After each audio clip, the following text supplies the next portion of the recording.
Wladfa, also occasionally Wladychfa Gymreig, is a Welsh settlement in Argentina, which began in 1865 and occurred mainly along the coast of Chubut Province in the far southern region of Patagonia. In the 19th and early 20th century, the Argentine government encouraged emigration from Europe to populate the country outside the Buenos Aires region. Between 1856 and 1875, 34 settlements of immigrants of various nationalities were established in Santa Fe and Entre.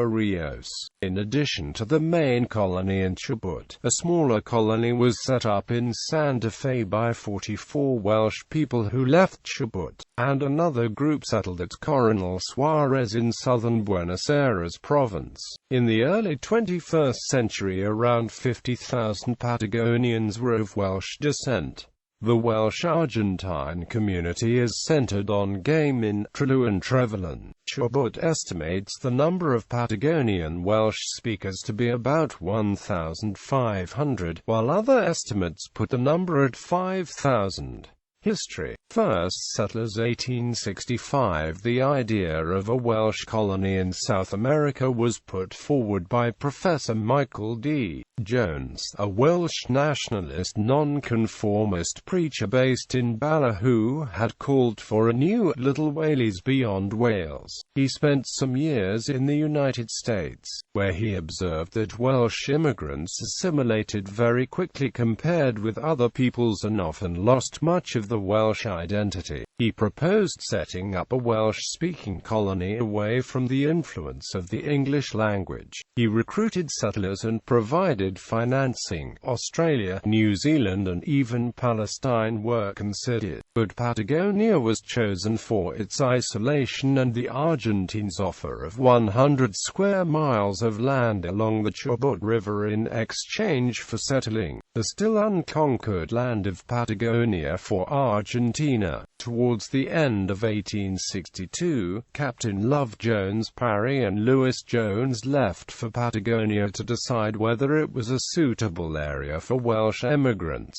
They first visited Buenos Aires, where they held discussions with the Interior Minister Guillermo Rawson. Then, having come to an agreement, headed south. They reached Patagonia in a small ship named the Candelaria, and were driven by a storm into a bay which they named Porth Madryn, after Jones Parry's estate in Wales. The town which grew near the spot where they landed is now named Puerto Madryn. On the return to Wales, they declared the area to be very suitable for colonization. The permanent European settlement of the Chubut Valley and surrounding areas began on the 28th of July 1865 when 153 Welsh settlers arrived aboard the converted tea-clipper Mimosa. The Mimosa had cost £2,500 to hire for the voyage and convert to passenger use, and the fare from Liverpool to Patagonia was £12 for adults and £6 for children, although anyone willing to travel was taken on the journey regardless of ability to pay. The Mimosa settlers, including tailors, cobblers, carpenters, brickmakers, and miners, comprised 56 married adults, 33 single or widowed men, 12 single women, and 52 children. The majority were from the South Wales coalfield and English urban centres. There were few farmers, which was rather unfortunate, particularly when they discovered that the attractions of the area had been oversold and they had landed in an arid, semi-desert with little food. They had been told that the area was like lowland Wales. At the coast there was little drinking water, and the group embarked on a walk across the parched plain with a single wheelbarrow to carry the belongings. Some died and a baby, Mary Humphreys, was born on the march. John Williams was the only colonist with any form of rudimentary medical skill. Once they reached the valley of the Chubut River, the first settlement was a small fortress on the site which later became the town of Rawson, now the capital of Chubut Province.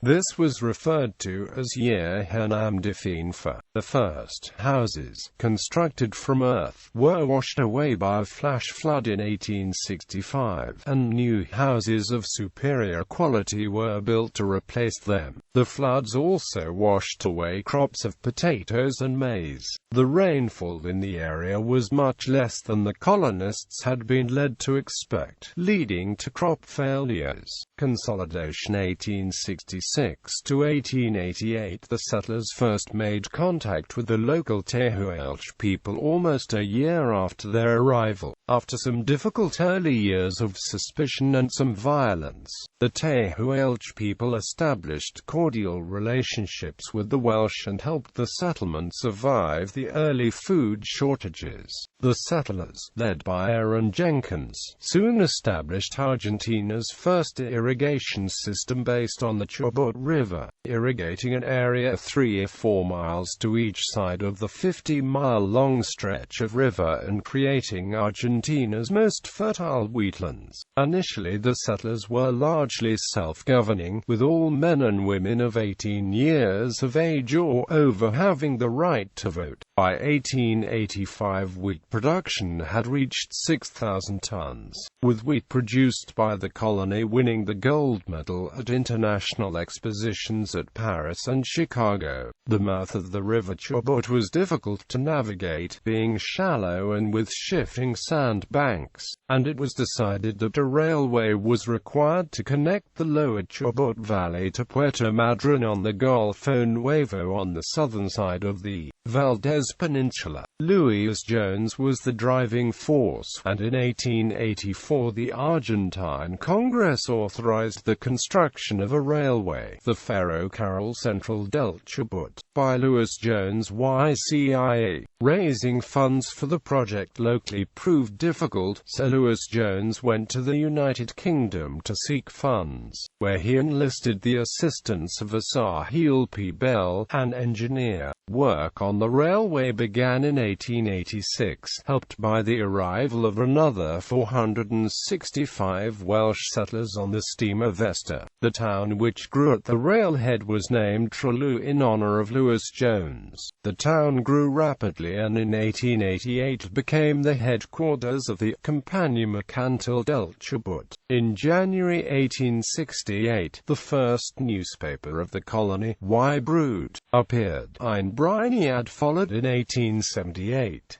Both were short-lived, with only 6 issues of each title being circulated. Louis Jones established Y Dravod in 1891, and this had greater longevity, with a weekly issue being produced until 1961. Expansion towards the Andes 1885 to 1902. By the mid-1880s, most of the good agricultural land in the lower Chubut Valley had been claimed, and the colonists mounted a number of expeditions to explore other parts of Patagonia to seek more cultivable land. In 1885, the Welsh asked the governor of Chubut, Louis George Fontana, for permission to arrange an expedition to explore the Andean part of Chubut. Fontana decided to accompany the expedition in person. By the end of November 1885, they had reached a fertile area which the Welsh named Cwmhifryd. By 1888, this site at the foot of the Andes had become another Welsh settlement, named in Spanish Colonia 16 de Octubre. As the population grew here, the towns of Esquel and Trevelyan were founded.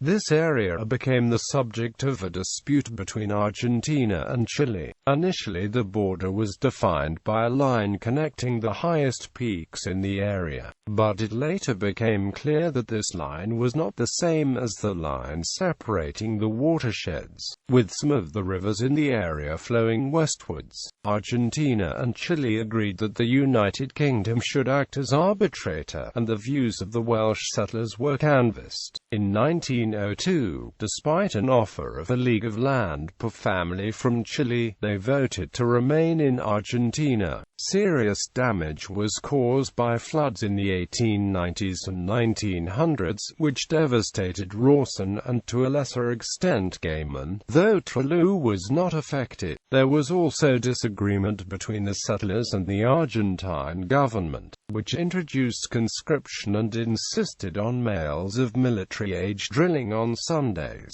This ran counter to the Sabbatarian principles of the settlers and caused much ill-feeling, though the matter was eventually resolved by the intervention of the Argentine President Julio Argentino Roca. These factors, and a lack of unclaimed farmable land, caused 234 people to leave for Liverpool aboard the Orissa on 14 May 1902, with 208 of them subsequently traveling to Canada, arriving at Saltcoats, Saskatchewan in late June, although some of these families later returned to Chubut.